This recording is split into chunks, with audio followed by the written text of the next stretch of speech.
Hi everyone, welcome back. We've got a brand new story to share with you. So let's begin. My name is Peter, and I was married for 5 years to someone I thought I knew completely. When I came home and saw her standing silent, what she whispered to me changed our lives forever. This is a story of when the two people you trust most in the world have been lying to your face for months. My wife's name was Rachel. We met at a coffee shop in downtown Portland in 2018. I was 27, working in a consulting company. She was 25, just finished her nursing degree, and about to start at OHSU. Before we met, I wasn't looking for anything serious. I'd been single for about a year after a relationship that ended badly. But Rachel was different. Our first date was supposed to be dinner and a movie. We ended up talking in the restaurant parking lot until 11 p.m. about everything. She told me about losing her dad when she was 16 and how it made her want to help people. I told her about growing up with parents who fought constantly and how I promised myself I'd never let that happen in my own marriage. We were together for 2 years before I proposed. She said yes before I even finished asking. We got married in September 2020. It was a small wedding because of COVID, just immediate family and a few close friends. My best friend Adam was my best man. He'd been my roommate in college, stood by me through the bad breakup, and was there for every major moment in my adult life. Adam and Rachel got along great from day one. The three of us would go camping, play board games, and celebrate holidays together. The first 3 years of marriage were good. We bought a house. Rachel got promoted to charge nurse in the ICU. I got promoted and recognized for my devotion at work, and eventually became a senior consultant. We had our routines. I'd leave for work around 6:30 a.m. because of traffic, and she'd head to the hospital for her 7 a.m. shift. I'd usually get home around 5:30. She'd be home by 4 unless she picked up overtime. We'd cook dinner together, watch Netflix, and talk about our days. Weekends were for errands, seeing friends, and working on the house. Adam lived about 20 minutes away in SE Portland. He'd come over maybe twice a week, sometimes more if there was a situation he wished to share. I trusted them both completely. That's important for you to understand. This wasn't a marriage where I was checking her phone or wondering where she was. Rachel had never given me a reason to doubt her. Adam had been my best friend for 8 years. Looking back now, I can see things differently. But at the time, everything felt normal. There were small things that didn't register as important until later. After about 4 years of being married, Rachel started working more overtime shifts. The hospital was short-staffed, she said, which was true. I'd heard her complain about it for months. And in all this, while our intimacy suffered. She went from picking up maybe 1 extra shift a week to 2 or 3. She'd come home exhausted, sometimes after midnight. I tried to wait up for her, but I had to be at the office early. She'd say she was fine, just tired, needed to help cover for people who'd quit. Even when she was not working, she didn't create room for us to make out. And when I initiated it, she would turn it down. I got busy too. The company I worked for landed a consulting gig with a big company that had branches all over the country. We were handling reports from years ago to find out loopholes the company is experiencing. Since my wife is always busy, I decided to accept more of this job. I was working 50-hour weeks, trying to cover more ground for the company. But I observed something that I never thought was harmful to my marriage. Rachel would mention that my friend Adam stopped by when I got home from work. He'd stop by to drop something off or check on a project we were working on in the backyard. Back then, I didn't put much thought into it. When I think about it now, the more prominent changes started around Christmas. We'd hosted Adam and a few other friends for New Year's Eve. Rachel made this elaborate dinner and spent all day cooking. Adam brought wine, but I noticed that he complimented her on everything. The food, the decorations, and how nice she looked. At the time, I just thought he was being polite, but I was uncomfortable with that. As time goes on, Rachel would start wearing a different perfume, buy new underwear, join a gym, and start working out twice a week. When I mentioned it, she said she wanted to get in better shape, that seeing COVID patients over the years had made her realize how important health was. Made sense, but our intimate situation didn't get better. Instead, she became more distant, not all at once, but gradually. She started picking small fights about things that never bothered her before. Little domestic things that had never been issues. I thought it was stress from work. The pandemic had been hard on healthcare workers. I tried to be more understanding, more helpful around the house. I thought I was being a supportive husband.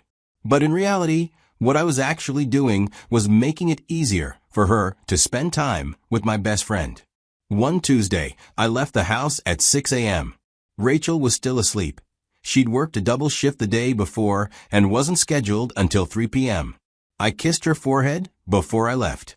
She mumbled something and rolled over. The day was normal. I grabbed lunch at a food truck downtown, ate it standing on the sidewalk while checking emails on my phone. Around 2 p.m., I got a text from Rachel saying she hoped I was having a good day and that she loved me. I texted back that I loved her too and would be home by 6. I left the office at 5:15, hit traffic on I-84, and didn't pull into our driveway until almost 6:30. Rachel's car was there, which was unusual. She should have been at work already. I figured maybe she'd called in sick or picked up a different shift. It happens sometimes. I came through the front door like I always did, keys in the bowl on the entry table, work shoes off, calling out that I was home like I had every day for 3 years when I knew she was home. Rachel was standing in the middle of our living room, facing the door, like she'd been waiting for me. She was still in her scrubs. Her hair was pulled back in a messy bun, which was normal for work, but pieces had come loose around her face. She looked like she'd been crying. I asked if she was okay and mentioned that I thought she had to work today. She didn't answer right away, just looked at me with this expression I'd never seen before. She finally said she called in sick, but her voice sounded hoarse. I observed her. Something was wrong. But before I could say anything, she said there was something I needed to know. The words came out barely above a whisper, but I heard them perfectly. And I knew immediately that whatever she was about to tell me was going to change everything. Your stomach knows before your brain does. You know? That sick feeling that starts in your chest and spreads outward. I felt it the second she said those words. I suggested we sit down, trying to stay calm, trying to be the supportive husband. But my heart was already racing with suggestions. Rachel walked over to the couch, but didn't sit down right away. She stood next to it, wrapping her arms around herself, like she was cold. I sat down and looked up at her, asking what was going on. She opened her mouth to say something, then closed it. Started crying, instead, while she stood there looking at me. I told her to open up to me and asked what happened, if she was hurt, and if something happened to one. She shook her head and finally sat down, but on the very edge of the couch. She said she'd done something terrible, something she couldn't take back. I reached over to touch her hand, but she pulled away slowly. I told her to just tell me. She looked down at her lap and said she'd been having an affair. For a second, I couldn't process what she'd said. I asked what she meant. She repeated that she'd been having an affair for 2 months. I stared at her. She was still looking down, still crying, but quietly now. I asked, with whom, though part of me already had suggestions. She looked up at me then and said it was with Adam, my best friend. The room went completely silent. I had suggestions in my head, but Adam wasn't one of them. He is my best friend, and I trusted him with everything. I repeated his name, not really as a question, just saying it. She confirmed it was him. I asked how long. She said for months while sobbing, asking me to forgive her. I thought about all the times he'd come over, and all the times the 3 of us had hung out together, and I'd been completely oblivious. I asked where. She held back, but when she saw I was serious, she said they did it sometimes in our house when I was at work, sometimes at his place, when she told me she was working overtime. Then she said that wasn't the worst part. I looked at her. How could there be a worse part? She started crying harder and told me he'd been recording them, videos, on his phone, and now he was threatening to show them to me, to my family, to people at her work if she tried to end it. The word that came to my head was blackmail. My best friend was blackmailing my wife to continue having an affair. I stood up from the couch. I had to move, Had to do something with the energy that was building up inside me before I exploded on her. I said, speaking slowly, because I needed to make sure I understood, that she was telling me she'd been sleeping with my best friend for months, in our house, and now he was blackmailing her to keep doing it. She whispered yes. I walked to the window and looked out at the street. Everything outside was exactly the same as it had been 10 minutes ago, but inside this house, my entire life had just ended.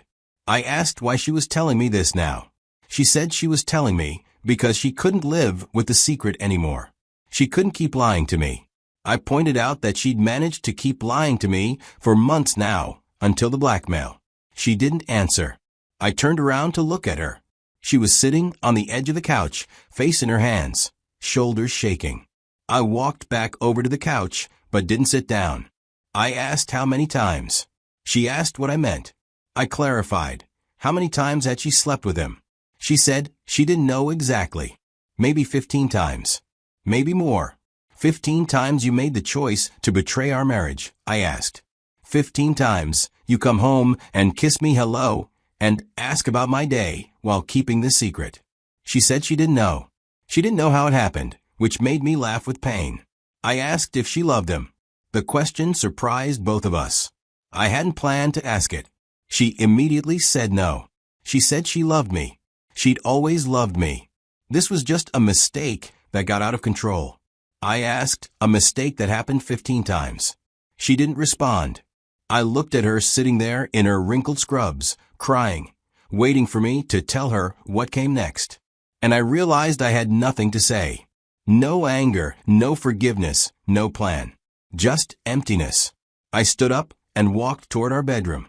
She called after me, asking me not to leave, asking if we could talk about this, if we could figure out how to fix this. I stopped in the doorway and turned back to look at her. I asked what she thought we were going to fix. She'd been having an affair with my best friend for many months. In our house. While I was at work and only told me because he was blackmailing her. She started crying harder. She said she knew it was bad. She knew it was terrible. But she loved me. She loved our marriage. There had to be a way. I told her there wasn't. I went into the bedroom and closed the door. I lay down on our bed, still in my work clothes, and stared at the ceiling. The house was quiet. I could hear Rachel still sobbing in the living room. I picked up my phone and looked at it, thinking about calling someone. But who? Adam was the person I usually called when something big happened in my life. My parents lived in Arizona and wouldn't understand the situation. Rachel's mom would take her side automatically. I put the phone back down. I kept replaying the conversation, looking for clues I'd missed, trying to figure out when I should have known. The overtime shifts that weren't really overtime shifts. Adam stopped by during the day when I wasn't home. Rachel's new perfume, new underwear, and new gym membership. All of it made sense now. I thought about the videos Adam had taken. How long had he been planning this? Had he been planning it from the beginning, or had the blackmail idea come later? Was Rachel really a victim, or was that just what she told me to make herself look better? It didn't matter. Even if Adam had forced her into continuing the affair, she'd made the initial choice to sleep with him. She'd made that choice at least 15 times before he started threatening her. I thought about our wedding day. Adam was standing next to me, holding the rings, smiling while I promised to love and honor Rachel for the rest of my life. Had he been thinking about this even then? Had he wanted her from the beginning? I thought about all the dinners Rachel had cooked for him, all the times we'd invited him over for holidays because he didn't have family nearby, all the times I'd trusted him with my personal problems and my plans for the future. Around midnight, Rachel knocked on the bedroom door. She asked if she could come in. I said no. She asked me to please let her in, said she couldn't sleep, and we needed to talk about this. I said we talked about it.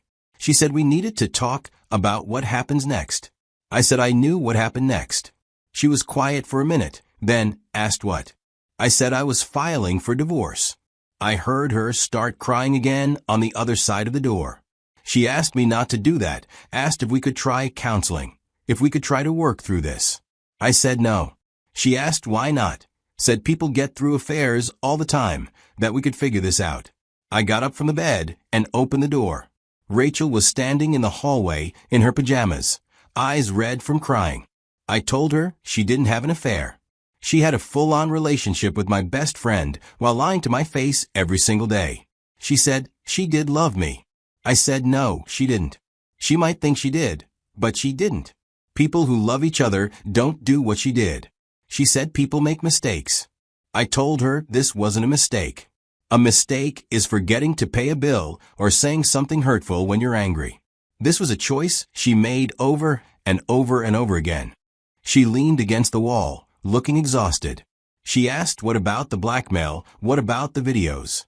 I said that was between her and Adam now. I wasn't getting involved. She asked if I wasn't going to help her. I asked, help her with what? Get back the videos of her cheating on me? Why would I do that? She said, because she was my wife. I said no. She was my wife. Now she was someone who used to be my wife. I went back into the bedroom and closed the door. I didn't sleep that night. I lay in bed thinking about practical things. How to file for divorce. Whether we'd have to sell the house. How to divide our bank accounts and everything. I thought about Adam and whether I'd ever confront him about what he'd done. I decided I wouldn't. There was nothing he could say that would change anything. No explanation that would make sense of betraying 8 years of friendship. I thought about the videos and whether he'd actually show them to people, or if that was just a threat to control Rachel. I decided I didn't care. Let him show them. Let everyone know what kind of people they both were. Mostly, I thought about how quiet the house felt. By the time the sun came up, I was sure about what I needed to do. Rachel was asleep on the couch when I got up at 6 a.m. She'd covered herself with the throw blanket from the back of the sofa, still wearing the same pajamas from the night before. I made coffee quietly, trying not to wake her up. I didn't want to have another conversation about trying to save our marriage. There was nothing left to save. I called my supervisor and told him I'd be late, that I had a family emergency. He said to take the day if I needed it. Then I called the divorce attorney. I'd found his name online at 5 a.m. while Rachel was sleeping. He's a family law specialist with good reviews and an office in downtown Portland. His receptionist said he could see me that afternoon at 2 p.m. Rachel woke up while I was getting dressed for work.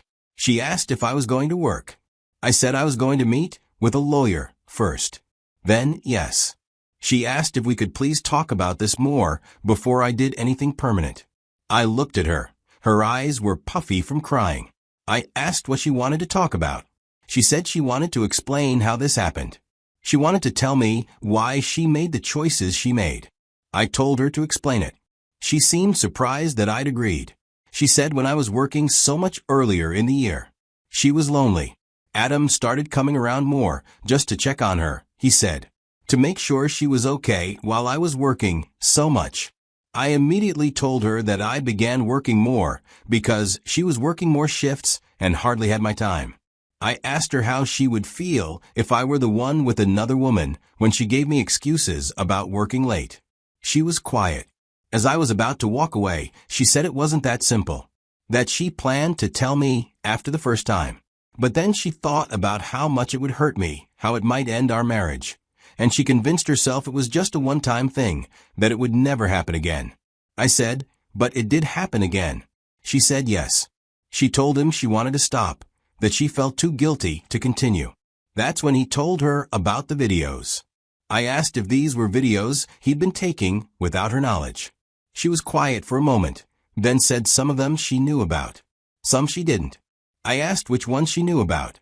She said the first time. He asked if he could record them. He said it was just for him, that he'd never show anyone. She said yes because she thought it was just between them. I said either way, she continued sleeping with him. She said that because he was threatening to destroy both of our lives. I said her life was already destroyed. She just didn't want me to know about it. She started crying again and said she knew how this looked. She knew I thought she was a terrible person. I said I thought she made terrible choices. I didn't know if that made her a terrible person, but it made her someone I couldn't be married to. I stood up and grabbed my wallet and keys from the dresser. She asked where I was going. I said to meet with a lawyer, then to work. She asked when I'd be home. I said I didn't know. Maybe not tonight. She asked where I'd stay. I said I'd figure it out. I walked toward the bedroom door, then turned back to look at her. I told her I needed her to understand something. This wasn't about the blackmail. This wasn't about Adam threatening her. This was about her choosing to have an affair and only telling me because she couldn't handle the secret anymore. This was about her lying to me every single day while sleeping with my best friend. She said she knew. I asked if she did because she kept talking about the blackmail like that's what ruined our marriage. The blackmail didn't ruin our marriage. Her affair ruined our marriage. She nodded, still crying.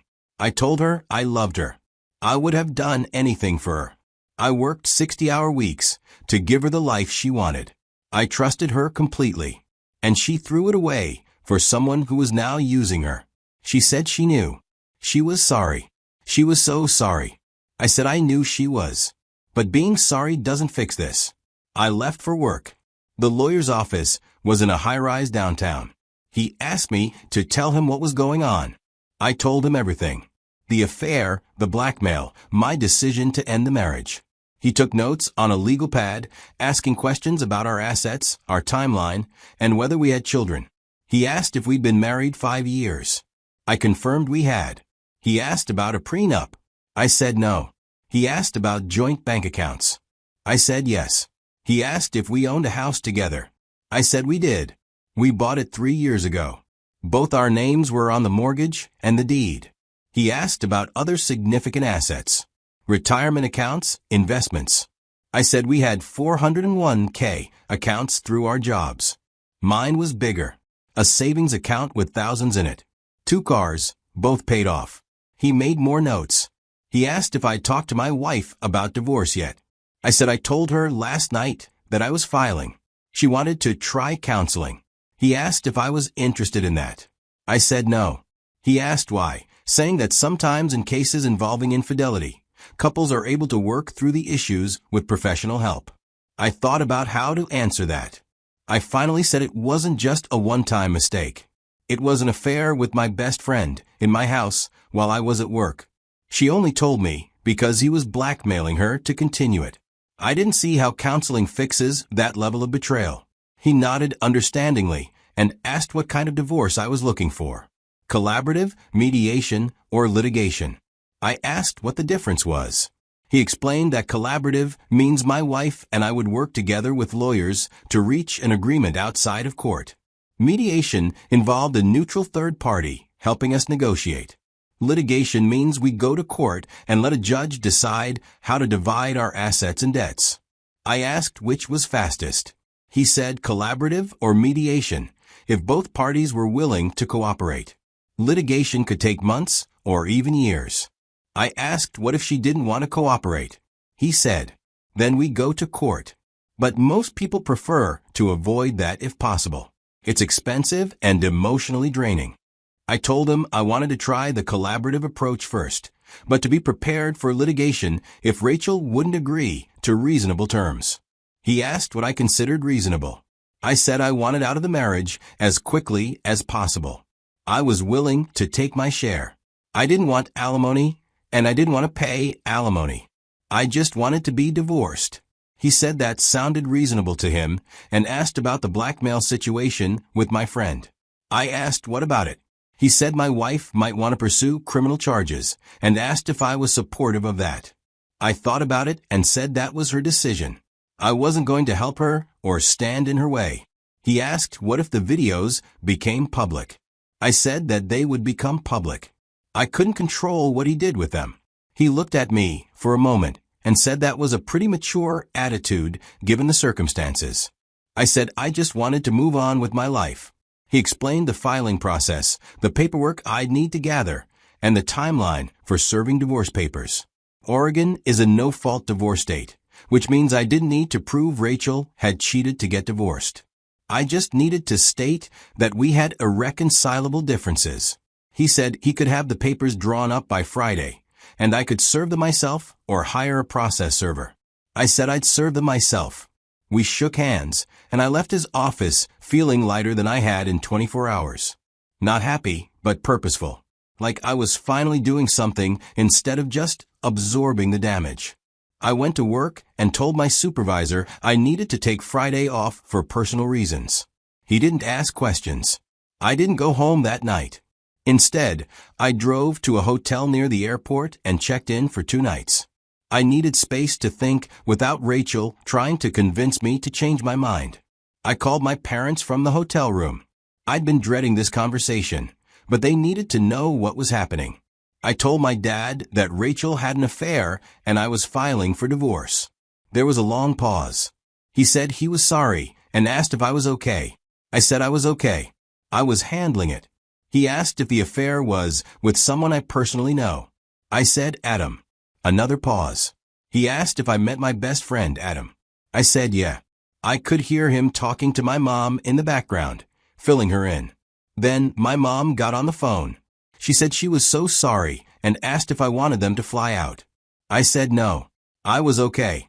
I just wanted them to know what was happening. She asked if I talked to anyone, a counselor or therapist. I said I was talking to a lawyer. I didn't need a counselor. She said sometimes it helps to talk to someone neutral about these things. I said I didn't need to talk about it.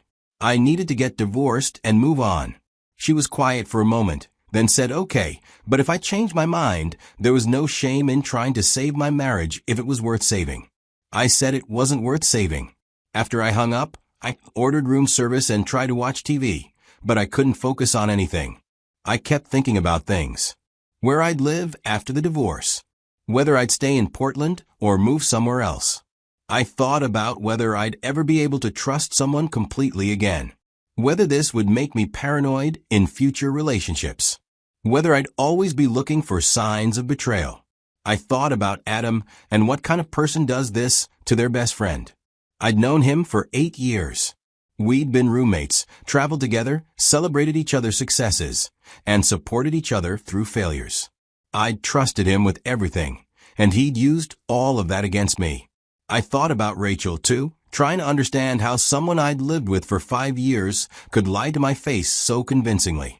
How could she make love to me while carrying on a relationship with another man? I woke up the next morning feeling strangely calm. I drove home to get some clothes and documents I'd need for the lawyer. Rachel's car wasn't in the driveway. She was probably at work, or at least that's what I hoped. I didn't want another conversation about saving our marriage. But she was there, sitting at the kitchen table with a cup of coffee, still in her pajamas. Her eyes were still red and swollen from crying. She looked up when I came in and asked where I'd been. I ignored her. She asked if we could talk. I said we'd talked enough. She said she'd been thinking all night about what I'd said, about how this was my choice and not just about the blackmail. She said she understood now that she'd destroyed our marriage and that sorry wasn't enough. I didn't respond. I went upstairs to pack a bag. She followed me and stood in the doorway of our bedroom, watching me put clothes in a duffel bag. She said she'd called in sick to work because she couldn't function. She'd been thinking about calling the police about Adam, about the videos. I said that was up to her. She asked if I'd support her if she pressed charges. I said I wouldn't help her or stand in her way, but I wouldn't be involved. She asked what that meant. I said it meant I wasn't going to testify on her behalf or against him. Whatever happened between them now was their business. She started crying again and said she didn't understand how I could be so cold about this. I stopped packing and looked at her. I said I wasn't being cold. I was protecting myself. She and Adam had made choices that destroyed my marriage and my friendship. Now they had to deal with the consequences of those choices without involving me. She said, but he was blackmailing her. I said, and you were cheating on me. Both things could be true. She was quiet for a moment, then asked what about the house. I said my lawyer would contact her about dividing our assets. She asked if I really wanted to sell the house. I said I didn't want to live there anymore. Too many memories. She said she couldn't afford the mortgage payments on her own. I said that wasn't my problem anymore. I finished packing and walked past her toward the stairs. She asked when I'd be back. I said I wouldn't. I'd send movers for my stuff. She followed me downstairs and asked where I'd live. I said I'd figured out. At the front door, she grabbed my arm and asked if there was really no way to fix this. If 5 years of marriage meant nothing. I looked at her hand on my arm, then at her face. For a second, I saw the woman I'd fallen in love with. The woman I'd proposed to on that hiking trail. The woman I'd promised to love and honor. But then I remembered her sitting on our couch 2 days ago, telling me about her affair with my best friend. How she'd only told me because she couldn't handle the secret anymore, not because she wanted to make things right. I said 5 years of marriage meant everything to me. That's why this hurt so much. I left. On Friday, I picked up the divorce papers from the lawyer's office. They were straightforward. A petition for dissolution of marriage citing irreconcilable differences. No mention of adultery or blackmail, just legal language about two people who couldn't make their marriage work. I drove to Rachel's hospital to serve them. I could have hired someone else to do it, but I wanted to handle it myself. The charge nurse at the front desk said Rachel was on her break. I found her in the cafeteria, sitting alone at a table by the window, picking at a salad. I sat down across from her and slid the envelope across the table. She looked at it, but didn't pick it up. She asked if those were divorce papers. I said they were. She asked if I'd really thought about this, if I was sure this was what I wanted. I said I'd never been more sure of anything. She picked up the envelope and held it in her hands without opening it.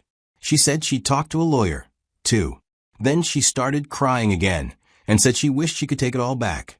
I stood to leave when she asked what I was going to do next. I said I was going to start over, find a new place to live, focus on work, maybe travel somewhere I'd never been. She asked if I thought I'd ever forgive her. I said I didn't know. Maybe someday. But forgiveness didn't mean we could be married again. She nodded and opened the envelope. She looked at the papers for a long time without saying anything. Finally, she said she'd sign them. I said my lawyer would be in touch about the details. I turned to leave. She asked if she could hug me goodbye. I hesitated, then said okay. She stood up and put her arms around me. She whispered that she was sorry and that she'd always love me. Then I left. I never saw Adam. I never confronted him or asked him why he'd done what he did. I blocked his number, deleted him from social media, and threw away anything in my apartment that reminded me of our friendship. A few weeks later, the video leaked. It caused quite a buzz that made Rachel avoid socializing. I heard through mutual friends that Adam moved away. Los Angeles, someone said. Whether he left because of guilt or because Rachel had pressed charges or just because he wanted a fresh start, I didn't know and didn't care. Rachel signed the divorce papers without asking for anything more than her fair share of our assets. We sold the house and split the proceeds. She kept her car, I kept mine. We divided our savings account down the middle. The whole process took 4 months.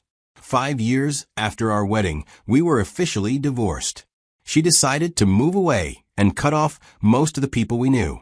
Although she tried to keep up communication with me, I wasn't interested in having anything to do with her. I didn't know how her case with Adam was finally handled because that wasn't my problem anymore, but I knew it dragged on in court, with Adam claiming he never leaked it. I found an apartment in Northwest Portland, close enough to work that I could bike there in good weather. It was smaller than the house Rachel and I had shared. No memories, no associations, just empty space I could fill with whatever came next. I threw myself into work, took on bigger projects, longer hours, and started building the reputation I'd need if I ever wanted to start my own business. It kept me busy and gave me something to focus on besides the wreckage of my personal life. I went to therapy for a few months, mostly to talk through the trust issues I knew I'd carry into future relationships. The therapist was helpful in identifying patterns I'd need to watch out for, how my need to provide for people might make me ignore red flags, how my tendency to trust completely could leave me vulnerable to betrayal. But mostly, I just focused on rebuilding my life as a single person. I dated a little, nothing serious. I was honest with women about what I'd been through, which seemed to either scare them away or make them want to fix me. Neither response was particularly helpful. I'm more careful now about who I let into my life. I pay attention to inconsistencies in people's stories. I trust, but I verify. Some people might call that cynical. I call it realistic. I still believe in love. I still want to find someone to share my life with. But I know now that loving someone completely doesn't mean trusting them blindly. That being a good partner doesn't mean ignoring your instincts when something feels wrong. I learned that some betrayals really are unforgivable. Not because the person who betrayed you is evil, but because the foundation of trust is so completely destroyed that there's nothing left to rebuild on. But understanding why someone betrayed you doesn't mean you have to forgive them. And forgiving someone doesn't mean you have to stay married to them. The divorce was the right choice. Not because I wanted to punish Rachel, but because I needed to protect myself.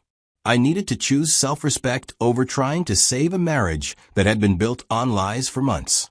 Sometimes, the most loving thing you can do for yourself is walk away from people who have proven they can't be trusted with your heart. It's been a while since that Tuesday evening when Rachel told me about the affair. I still think about it, sometimes as a lesson in the importance of choosing people who share your values. People who, when faced with loneliness or temptation or stress, make choices that protect their relationships rather than destroy them. If you're going through something similar, if someone you trusted has betrayed you in a way that feels unforgivable, know that it's okay to walk away. It's okay to choose yourself. It's okay to decide that some lines, once crossed, mark the end of a relationship. You don't owe anyone a second chance at destroying your peace of mind. You don't have to forgive someone just because they're sorry. You don't have to stay married to someone just because you promise to love them forever if they've proven they don't understand what love actually means. Trust your instincts. Protect your heart. Choose people who choose you back consistently and without conditions. And remember that endings, even painful ones, can also be beginnings.